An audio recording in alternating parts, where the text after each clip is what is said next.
दिखने में हैंडसम, पढ़ने में अव्वल, खेल में और भी अव्वल, लेकिन गलत संगत ने उसे जुर्म के दुनिया में धकेल दिया और एक दिन उसका भी बहुत बुरा अंत हुआ।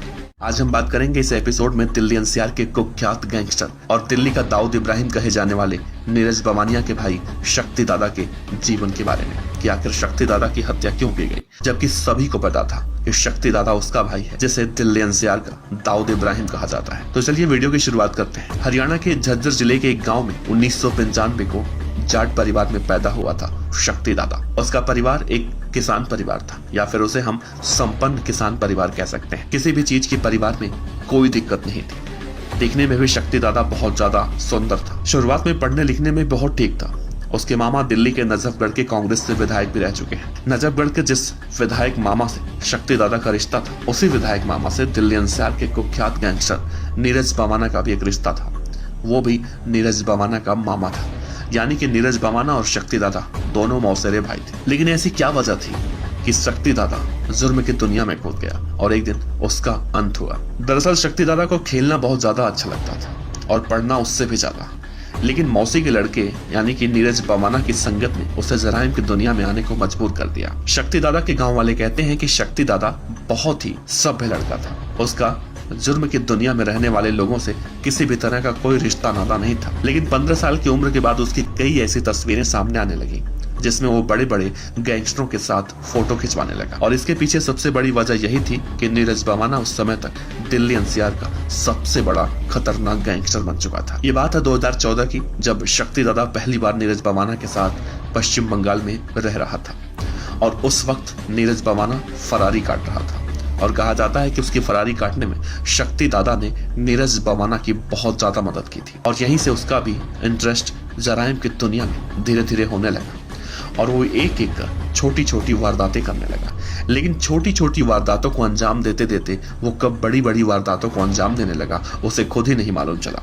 और फिर एक दिन नीरज बवाना के पूरे गैंग को शक्ति दादा संभालने लगा। शक्ति दादा इतना बड़ा बदमाश बन चुका था कि गाड़ी पर कभी नंबर प्लेट नहीं लगाता था। रजिस्ट्रेशन नंबर प्लेट की जगह पर सिर्फ नीरज बवाना लिखा रहता था। और फिर आखिरकार शक्ति दादा के ऊपर 1 करोड़ की फिरौती मांगने का आरोप लगा और दिल्ली पुलिस बहुत ही शिद्दत से शक्ति दादा की खोजबीन करने लगी। और फिर एक दिन 2020 में फरवरी के महीने में नीरज बवाना को पेशी पर पुलिस लेकर जा रही थी और उसी दौरान शक्ति दादा नीरज बवाना से मिलने के लिए वहां पर पहुंचा था और तभी पुलिस ने उसे दबोच लिया। हालांकि उसके कुछ दिनों के बाद उसकी जमानत हो गई थी और वो वापस अपने घर पर आकर रहने लगा था। लेकिन एक बार जराइम की दुनिया में एंट्री मारने के बाद कहा जाता है कि वापसी के सारे रास्ते बंद हो जाते हैं। या तो उसके विरोधी गैंगस्टर उसे मार देते हैं या फिर वो खुद मर जाता है। और शक्ति दादा के साथ भी यही हुआ। वापस आने के बाद अपने घर पर आराम से रह रहा था और आखिरकार वो दिन आ गया जब उसके जराइम की दुनिया में किए गए अपराधों की वजह से बने बदमाशों की गोलियों का उसे शिकार होना पड़ा।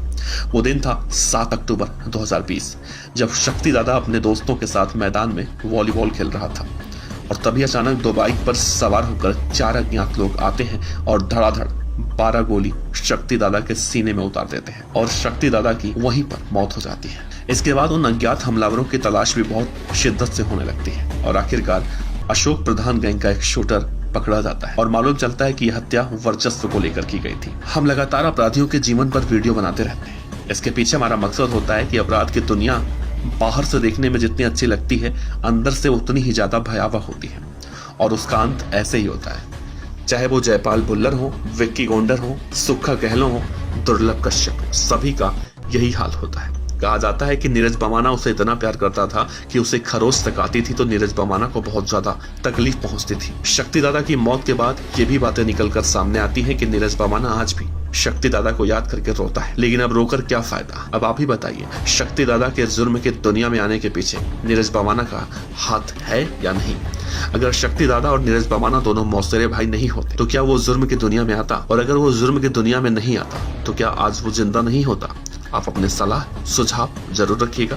आप अपना ख्याल रखिए। फिर किसी और गैंगस्टर की कहानी के बारे में जल्द ही हम वीडियो बनाकर आपके सामने पेश करेंगे।